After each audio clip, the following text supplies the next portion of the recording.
Hey guys, Paeter Franson here from christiangeekcentral.com and Spirit Blade Productions, here to share with you my top 5 favorite geeky Christmas presents that I've ever been given. These are the geeky Christmas gifts I was most excited to receive, or that gave me the most enjoyment out of any Christmas gift in my life.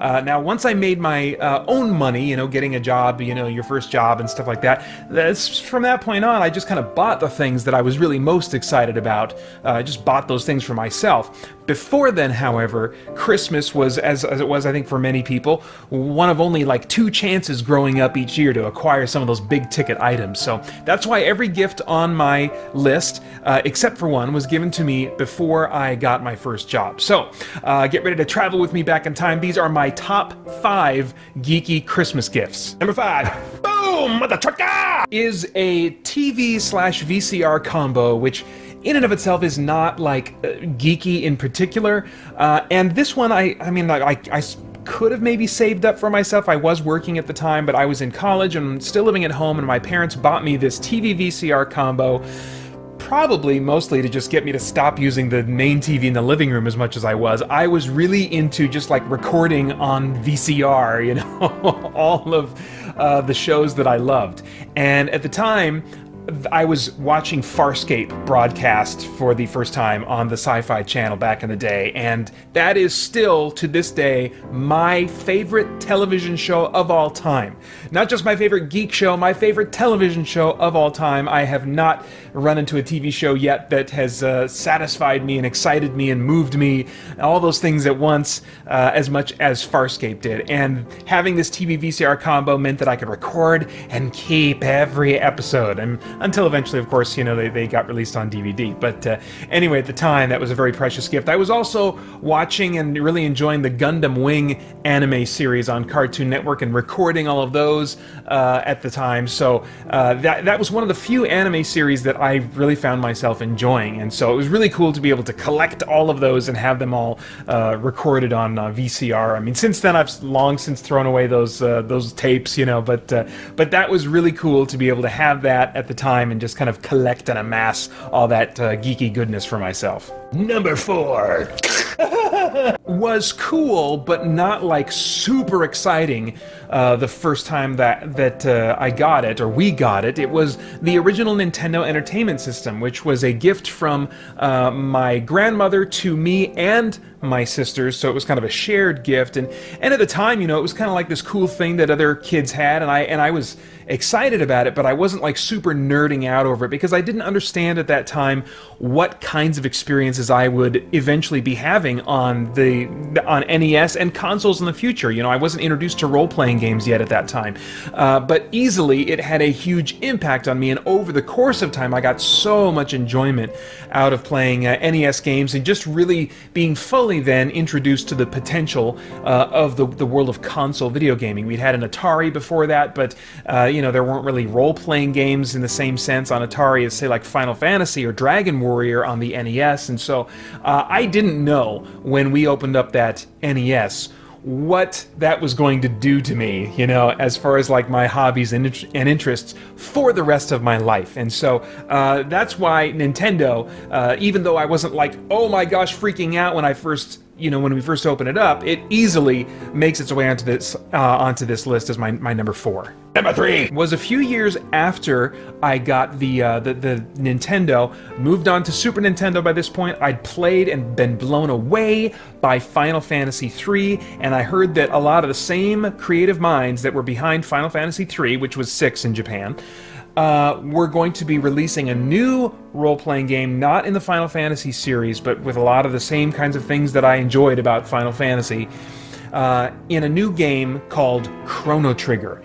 I was so excited about this. I think I'd been reading about it in Nintendo Power and heard about like multiple, I mean, it wasn't just like 2 endings or 3 endings. I don't know, it has like, 14 endings. I think it's over 10. I mean, it's got a ton of different endings.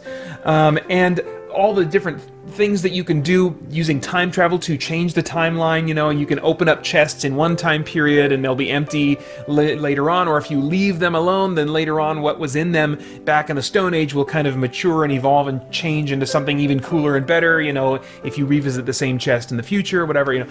So it was just really, really cool. What was unusual to me is after playing Final Fantasy III, the experience I had with Final Fantasy III, I think, was 30 hours long, maybe 40 hours long, and I think I beat Chrono Trigger. I beat the whole game. I played through it once all the way through before Christmas break was even done. So over the course of, like, I want to say a week and a half or a week, I played through the entire game, and it probably was only about 15 to 20 hours long, maybe the first time that I went through it. So it was a great experience, but strangely disappointing because of how quickly it was over. Even so, when I opened up that wrapping and saw Chrono Trigger inside, I was so excited, and I really, really enjoyed the time that I spent with it. Number 2 is probably the thing on this list that I was most excited to get when I first opened it up, and that had staying power for the longest time, you know, in terms of, like, my enjoyment of it. Not as much staying power as my number 1, but and certainly I don't think it gave me as many hours of enjoyment as my number 1. But man, I was so excited. That was the Game Genie for the original NES. I discovered soon after we plugged in that Nintendo that we got, you know, a few Christmases before, that I'm not very good at games, and I don't have the patience for failing and dying over and over and over again, and yet I wanted to see these worlds, I wanted to explore them and see what the game creators had made. What was in that castle in, you know, level 7-1 in Super Mario Brothers, you know, or what was it like to really see the princess at the end when you save her, you know, or what was it like just to kind of jump around and be in these worlds. Never mind the challenge. I'm not really interested in, like, the challenge of getting through these worlds and pattern recognition and all that kind of repetitious crap. I wanted to just see and explore and inhabit these worlds without the difficulty getting in my way. And the Game Genie made that possible for so many games. I would not have stuck with video gaming as a hobby, I'm almost positive. At least not to the extent that I have over the course of my life, if not for the Game Genie, because the Game Genie allowed me to go and take risks and buy titles that I would ordinarily not even consider trying out or acquiring a taste for, if I didn't have cheat codes to guarantee that I would be able to see the end of the story, you know? And so anyway, the Game Genie was just, that was such a huge thing. I still wish that companies, even though we don't have really cheat devices anymore for consoles, obviously you can, you know, cheat the crap out of most PC games. I wish that game developers would build cheats into their games, or even, you know, I know this is going to be maybe a controversial view, but if we're playing a single-player game and you want to charge me for a DLC pack that will unlock a bunch of cheats or something like that, I will pay for that. You know, back in the day, I paid for cheat devices like the Game Genie as I got new consoles, so I'm used to paying to win in my single-player experiences. You know, multiplayer is a very different thing. But I lament a bit that there are not as many cheats available for single-player action experiences in video games today. So I still look back very fondly to the days of the Game Genie and the Game Shark and the different consoles they were made for, and especially I look back fondly on that first Christmas weekend when I opened up that Game Genie and I just went to town on the handful of games that we had on NES that I'd never been able to beat before, that suddenly I was able to conquer and see these worlds and feel like an awesome hero and all that kind of stuff. Wow, the Game Genie was that was huge. That was huge. So that's why it's number 2 on my list. Number 1! This is the only item on my list that I had never even heard of before opening it up. I think I'd gotten something else that I wanted for Christmas that year that I really actually lost interest in pretty quickly. It did not live up to the excitement of the commercial that the commercial made me feel. I think it was like hit sticks, those drumsticks that you could drum in the air or something. I don't know what I was thinking. Good gravy.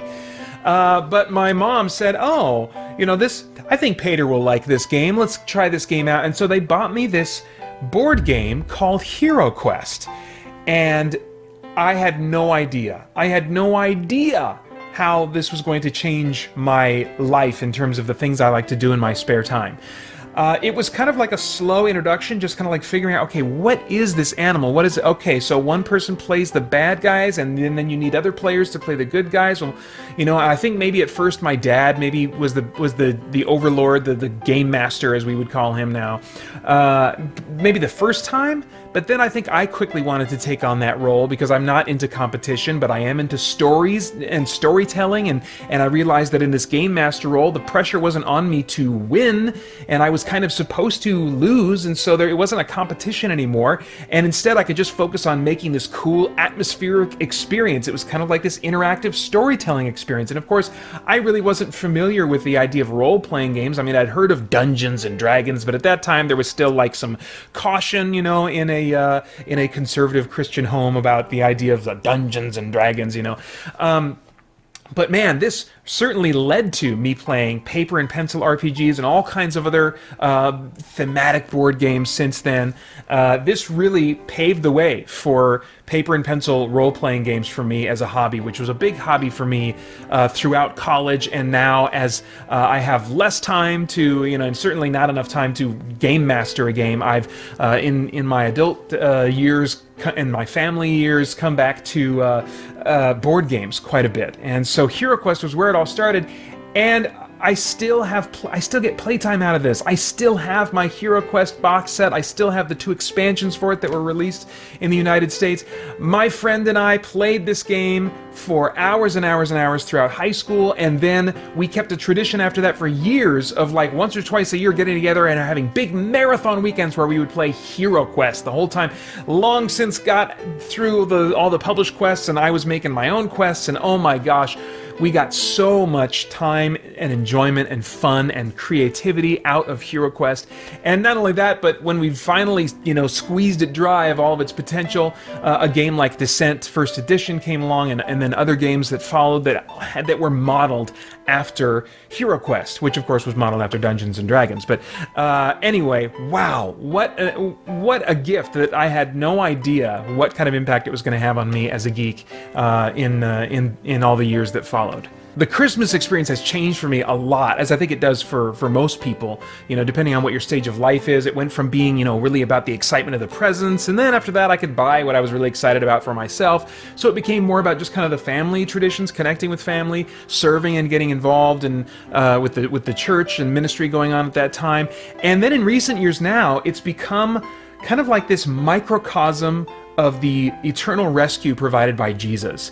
I grew up in a musical family that has almost always been involved in extra activity during the month of December, and including Christmas Eve services. And as an adult, I've kept a similar pattern, and so that means that December every year now for me is just crazy busy. It's this tornado of activity building and building until finally, you know, Christmas Eve, after the celebrations and the serving are done, and we have kind of time during the Christmas Eve service and after to reflect on just kind of the magnitude of the God of the universe lowering himself to living and dying in a sense just like the rest of us, and yet in another sense very differently from the rest of us, all so that we could know him personally and be rescued to live in unhindered relationship with God forever, finally at rest from all of the striving in this life that we experience in general all year long, every year. It's not that we'll eventually have rest from all work, but from all the negative aspects of work that we experience now that make it frustrating or exhausting or fruitless or lacking purpose.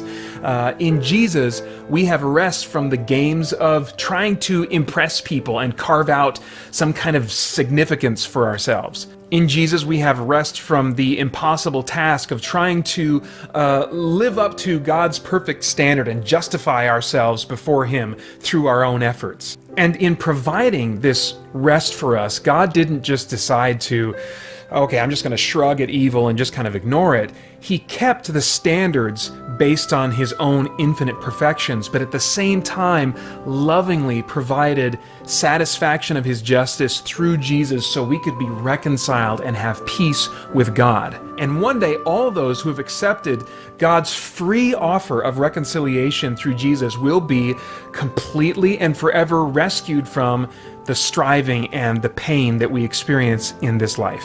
And it's because of that future reality that we can begin experiencing joy and peace right now, even in the middle of this dark and broken world. So while it's not like a geeky Christmas gift, these days for me, that the foreshadow of that eternal peace is really the best gift for this particular geek. And I hope that you experience some of that too in the next couple of weeks. Well, that's all for now. Have a Merry Christmas and a Happy New Year. Love you guys. Thanks for watching. Bye-bye.